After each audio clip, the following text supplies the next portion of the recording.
오늘 우리가 함께 볼 하나님의 말씀은 마가복음 12장 35절에서 44절까지의 말씀입니다.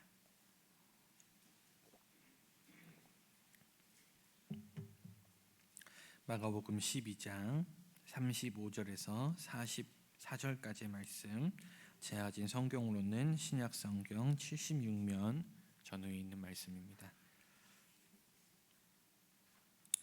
다 찾으신 줄로 믿고 우리 다 같이 한 목소리로 합독하시겠습니다. 예수께서 성전에서 가르치실새 대답하여 이르시되 어찌하여 서기관들이 그리스도를 다윗의 자손이라 하느냐. 다윗이 성령에 감동되어 친히 말하되 주께서 내 주께 이르시되 내가 내 원수를 내 발 아래에 둘 때까지 내 우편에 앉았으리라 하셨도다 하였느니라. 다윗이 그리스도를 주라 하였은즉 어찌 그의 자손이 되겠느냐 하시니 많은 사람들이 즐겁게 듣더라. 예수께서 가르치실 때 이르시되 긴 옷을 입고 다니는 것과 시장에서 문안을 받는 것과 회당의 높은 자리와 서기관들을 삼가라. 그들은 과부의 가산을 삼키며 외식으로 길게 기도하는 자니 그 받는 판결이 더욱 중하리라 하시니라. 예수께서 헌금함을 대하여 앉으사 무리가 어떻게 헌금함에 돈 넣는가를 보실세 여러 부자는 많이 넣는데 한 가난한 과부는 와서 2렙돈 곧 한 고드란트를 넣는지라. 예수께서 제자들을 불러다가 이르시되 내가 진실로 너희에게 이르노니 이 가난한 과부는 헌금함에 넣는 모든 사람보다 많이 넣었도다. 그들은 다 그 풍족한 중에서 넣었거니와 이 과부는 그 가난한 중에서 자기의 모든 소유 곧 생활비 전부를 넣었느니라 하시니라. 아멘. 오늘 우리가 함께 읽은 본문 말씀을 중심으로 주님께 칭찬받는 삶이란 제목으로 함께 은혜를 나눠보려고 합니다. 지금까지 사람들이 예수님께 와서 질문을 던졌다면 이번에는 예수님께서 사람들에게 질문을 던지십니다. 예수님은 당신이 다윗의 주 그리스도라는 사실을 사람들에게 알려주셨습니다. 이어서 예수님은 서기관들을 경계의 대상으로 제시하시고 그 후에 이 서기관들의 행태와는 너무나도 대조되는 한 가난한 과부의 헌금을 칭찬하십니다. 오늘 우리가 함께 살펴본 말씀들을 통해 우리는 주님께 칭찬받는 그리스도인들의 모습을 생각해 볼 수 있습니다.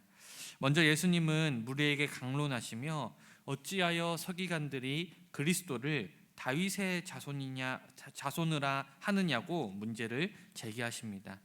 사실 그리스도를 다윗의 자손으로 여기는 그것 자체는 잘못된 일은 아니었어요. 왜냐하면 하나님의 약속에 따르면 그리스도는 다윗의 혈통으로 오기로 이미 약속되어 있기 때문입니다. 그래서 당시 유대인들 사이에서는 다윗의 자손이라는 말은 곧 메시아에 대한 또 다른 칭호로서 사용되었습니다. 그러니 예수님께서 그리스도를 다윗의 자손이라고 하는 것에 대해서 문제를 제기하고 계시는 것은 그것이 틀렸기 때문이 아닙니다. 다만 그 말을 사용하고 있던 이 유대인들이 이 다윗의 자손이라는 말을 잘못 이해하고 있었기 때문이죠. 그리스도는 분명 다윗의 혈통으로 오시지만 그는 또한 하나님의 아들입니다. 그러니 서기관들처럼 그리스도를 다윗의 자손으로만 여기게 된다면 그리스도께서 하나님의 아들로서 하나님의 권능을 가지신 분이라는 사실을 한편으로는 놓치게 되는 것이죠. 또한 유대인들이 앞으로 오실 그 메시아를 다윗의 자손이라고 부르며 그렇게 이해했던 그 배경에는 이스라엘의 최전성기를 이끌었던 다윗, 그 다윗 왕국을 다시 한번 회복시킬 정치적이고 그리고 군사적인 메시아가 이 땅에 올 것이라는 그러한 기대가 있었습니다. 그러니 이 다윗의 자손이라는 말 안에 숨겨져 있던 그 정치적이고 군사적인 메시아 사상, 그것을 바로 예수님께서는 지적하시며 자신이 이 땅에 온 목적은 그러한 목적이 아님을 밝히고 있는 것이죠. 그래서 예수님께서는 그들이 가지고 있었던 그 잘못된 메시아 사상을 교정하고자 하셨습니다. 그래서 예수님은 메시아 곧 그리스도는 다윗의 자손으로 오시지만 인간적인 다윗의 자손이 아니라는 것을 오늘 알려주고자 하신 것입니다. 예수님은 당시 유대인들이 메시아에 관한 본문으로 간주했다고 추측되는 시편 110편 1절 말씀을 인용하고 계십니다. 여호와께서 내 주에게 말씀하시기를 내가 내 원수들로 내 발판이 되게 하기까지 너는 내 오른쪽에 앉아 있으라 하셨도다. 이 본문에서 다윗은 그리스도를 주라고 표현하면서 이 그리스도가 단순히 자신의 후손만은 아니라는 것을 밝히고 있습니다. 예수님께서도 이 부분을 인용하시면서 다윗이 그리스도를 자신의 후손으로 취급하지 아니하고 주라고 부르고 있다는 사실을 강조하고 있는 것이죠. 다윗은 오직 하나님만을 주님으로 모셨습니다. 그러니 앞으로 오실 그 그리스도는 곧 하나님과 같은 신성을 가진 분이라는 것이죠. 그리고 그분은 온 우주 만물의 주인이 되시는 분이십니다. 사랑하는 여러분, 예수님은 우리의 주인이자 만유의 주인이십니다. 하나님의 권능으로 온 우주 만물을 다스리고 계시는 그 만유의 주께서 우리의 주님이 되셔서 우리를 죄로부터 구원하셨고 당신의 소유로 삼으셨습니다. 예수님은 죄로 인해 영원한 사망 가운데 빠질 수밖에 없었던 우리를 자신의 목숨을 바침으로써 자신의 핏값으로 우리의 생명을 사셨습니다. 그러니 우리는 오직 주님만 따르며 그분의 말씀에만 순종해야 하는 것이죠. 하지만 우리의 죄성과 그리고 지금도 이 땅을 지배하고 있는 이 사단의 세력들은 계속해서 우리가 나의 삶의 주인의 자리에 앉도록 유혹하고 있습니다. 그래서 우리는 인생의 주인이 나라고 생각하고 모든 것을 내가 노력해서 이뤄낸 일이라고 생각하게 하죠. 하지만 그것은 잘못된 일입니다. 우리가 의지적으로 우리의 인생의 주도권을 주님께 옮겨드리지 않으면 우리는 끊임없이 내 인생의 주인은 나라고 생각하면서 살아가게 되죠. 그리고 그 증거가 무엇이냐면 바로 감사하지 않는다라는 것입니다. 여러분, 감사하지 않는 삶은 하나님을 주인으로 인정하지 않는 죄입니다. 어떤 분들은 감사하지 않는 것이 죄라고 이야기하는 것이 참 가혹하다고 말씀하실 수도 있을 것 같아요. 하지만 그렇지 않습니다. 여러분, 세상에서도 표절을 하면 그것이 범죄라고 이야기해요. 표절이 왜 범죄입니까? 내가 이루지 않은 것을, 남이 이뤄놓은 것을 마치 내 것처럼 사용하기 때문입니다. 남이 노력한 것을, 남이 수고해서 일궈놓은 것을 내가 마음대로 사용하기 때문이죠. 여러분, 우리가 감사하지 않는다는 것은 나의 모든 것들을 내가 다 이뤘다고 이야기하는 것과 마찬가지입니다. 하지만 여러분, 우리의 삶에는 나 혼자서 이룬 것은 아무것도 없습니다. 주님께서 여러분들을 도와주지 않았다면, 주님께서 여러분들에게 기회의 문을 열어주시지 않았다면, 주님께서 여러분들에게 건강을 주시지 않았다면, 그리고 주님께서 여러분들에게 그 일을 할 수 있는 지혜와 능력을 더해주지 않았다면 우리는 결코 우리의 힘으로 그것을 이룰 수 없었을 것입니다. 그러니 우리는 우리의 삶의 모든 것들을 주님께 감사하며 살아나가야 합니다. 그러니 우리는 우리를 돌아보면서 예수님께 인생의 주도권을 또한 넘겨드려야 하죠. 자, 그렇다면 예수 그리스도를 주로 고백하며 살아가는 삶이란 어떤 삶일까요? 예수 그리스도를 주로 고백하는 그리스도인은 겸손한 자세로 이웃사랑에 힘쓰는 자들입니다. 오늘 예수님께서는 긴 옷을 입고 다니는 것과 시장에서 문안받는 것과 회당의 높은 자리와 잔치의 윗자리를 원하는 서기관들을 삼가라고 말씀하십니다. 여기서 긴 옷을 입는다는 것은 단순히 우리가 추위를 피하기 위해 긴 옷을 입는 그러한 의미가 아닙니다. 당시에 긴 옷은 높은 신분을 상징하는 옷이었어요. 특별히 서기관들은 흰 아마포 예복을 좋아했습니다. 그리고 그 예복은 아주 긴 예복이었습니다. 서기관들이 그 예복을 굳이나 입었던 이유는 그 옷을 입으면 자신의 신분이 드러나고, 자신의 신분이 드러나면 특별한 대우를 받을 수 있었기 때문입니다. 그리스도를 주님으로 섬기지 않고 다윗의 자손으로만 여기는 서기관들은 감사할 줄 모르고 늘 다른 사람들로부터 대접받고 섬김받고 높여지기를 원했습니다. 그리고 더 나아가 과부와 같은 가난한 자들, 연약한 자들, 자기보다 힘이 없는 자들을 착취하였습니다. 그리고 남들에게 보이기 위해 길게 기도하며 외식하였습니다. 사랑하는 여러분, 우리는 섬김받기 좋아하는 것을 경계해야 합니다. 그리스도인들은 섬기는 자이지 섬김받는 자가 아니기 때문이죠. 어떤 이들은 섬김받는 것이 너무나도 당연하여서 내가 섬김받기를 원하고, 아니 이미 섬김을 받고 있으면서도 그것이 섬김받는 것인지조차도 알지 못하는 경우가 있습니다. 특히나 지도자의 경우 더욱 주의하지 않으면 오늘 예수님이 말씀하신 이 서기관들과 똑같은 행동을 하기가 일쑤입니다. 하지만 그리스도를 주님으로 믿고 고백하는 그리스도인들은 이 같은 모습을 완전히 버려야 합니다. 그렇지 않으면 하나님의 크고 엄중한 심판이 있습니다. 교만하고 이기적인 자세를 회개하며 날마다 낮아지기를 힘쓰고 나보다 직급이나 직분이나 신분이 낮은 이들을 더 섬기시길 바랍니다. 또한 고통받는 연약한 자들을 열심을 다해 도와주시기 바랍니다. 이것이 바로 예수님께서 말씀하시는 하늘나라의 질서이고 하나님께서 기뻐하시는 일이기 때문이죠. 또한 예수 그리스도를 주로 고백하는 그리스도인은 자신의 모든 것을 다해 주님께 즐겁게 헌신해야 합니다.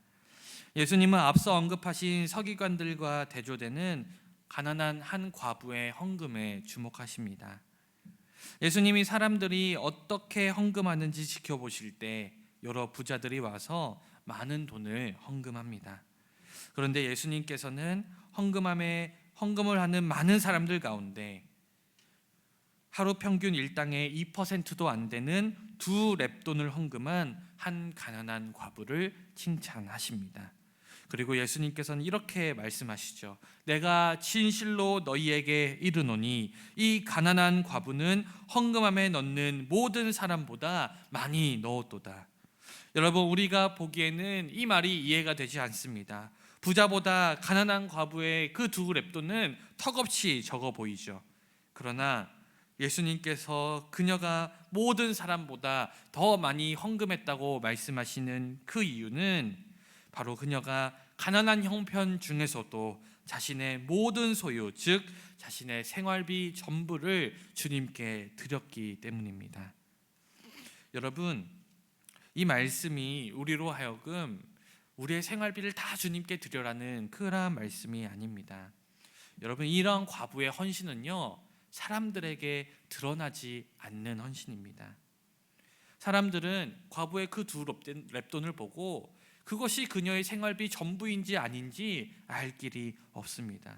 예수님이기 때문에 그녀의 헌금이 전 재산이라는 것을 알았지, 그녀가 입술로 내뱉지 않는 이상 그녀의 헌금이 어떤 가치가 있는지 아무도 알아차리지 못했을 것입니다. 그럼에도 불구하고 그 가난한 과부는 남들이 알아주지 않아도 하나님께 온 마음과 정성을 다했습니다. 사람에게 보여주기 위해서가 아니라, 사람에게 자랑하기 위해서가 아니라 오직 하나님만 바라보며 헌신하였습니다. 가난한 과부의 이러한 모습은 공개된 장소에서 외식으로 길게 기도하며 사람들에게 칭찬받고 인정받고 인사받기 좋아하는 그 서기관들의 모습과는 대조를 이룹니다.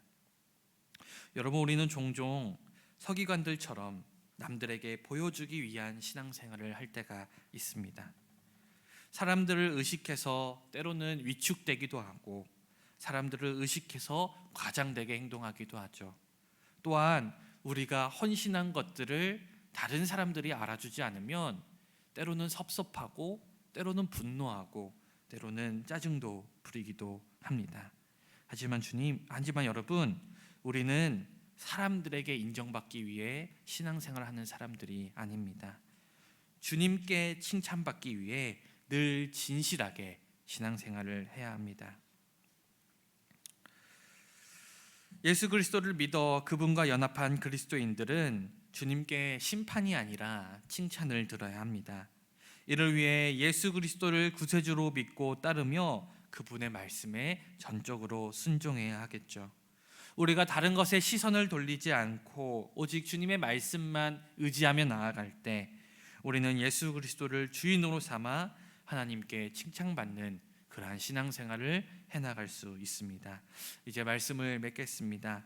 사랑하는 여러분, 예수님은 우리의 주인이십니다. 그분은 여러분들의 생명을 핏값으로 사셨고 우리를 사망에서 생명으로 옮겨주셨습니다. 그러니 이제 우리는 오직 주님의 것이며 주님만 따라 살기로 결단해야 합니다. 무엇보다도 주님을 따라 사는 삶, 그 삶은 가장 복된 삶입니다. 우리가 그러한 삶을 누리기 위해서 늘 겸손한 자세로 주님을 섬기며 진실한 믿음으로 주님께 나아가시길 바랍니다. 무엇보다 다른 사람 의식하지 마시기 바랍니다. 다른 사람들에게 어떤 대접을 받을까 기대하지 마시고 다른 사람들로부터 칭찬받기 위해서 신앙생활 하지도 마시기 바랍니다. 오직 우리의 인생의 주인 되시는 그 하나님의 칭찬만을 바라며 신앙생활을 할 때 여러분들이 분명 귀하고 복된 삶을 살아갈 수 있을 줄 믿습니다. 부디 그러한 삶을 살아서 주님께 칭찬받는 저와 여러분 다 되시기를 주님의 이름으로 간절히 축원드립니다. 기도하겠습니다. 사랑과 은혜가 충만하신 하나님 아버지, 오늘 우리에게 예수 그리스도가 우리의 삶의 주인 되심을 알려주시고 또 우리가 주님을 따라서 살아야 함을 알려주시니 감사를 드립니다. 하지만 주님, 우리는 때때로 하나님을 주인으로 의식하지 못하고 내 삶이 나의 것이며 내가 내 삶의 주인인 것처럼 그렇게 착각하고 살 때가 있었음을 고백합니다. 그래서 주님께 감사하지 못했고 다른 사람을 의식하며 살아왔음을 또한 고백합니다. 이 시간 우리의 마음 가운데 찾아오셔서 이제는 우리가 진실한 마음으로 주님만 바라보며 신앙생활을 할 수 있도록 인도하여 주시옵소서. 그래야 해서 우리의 인생이 끝나는 그날 주님으로부터 칭찬받는 착하고 충성된 종이라 인정받는 그러한 신앙인들이 다 될 수 있도록 우리 사랑하는 성도님들 주님께서 붙잡아 주시옵소서. 특별히 새벽을 깨우고 이 자리에 나온 성도님들 계십니다. 주님, 오늘 하루 생활할 때 이 시간들로 인해 지치고 피곤치 않게 하시고 주님께서 체력과 능력을 더하여 주셔서 오늘 하루에 맡겨진 모든 일들도 넉넉히 감당해낼 수 있도록 인도해 주시옵소서.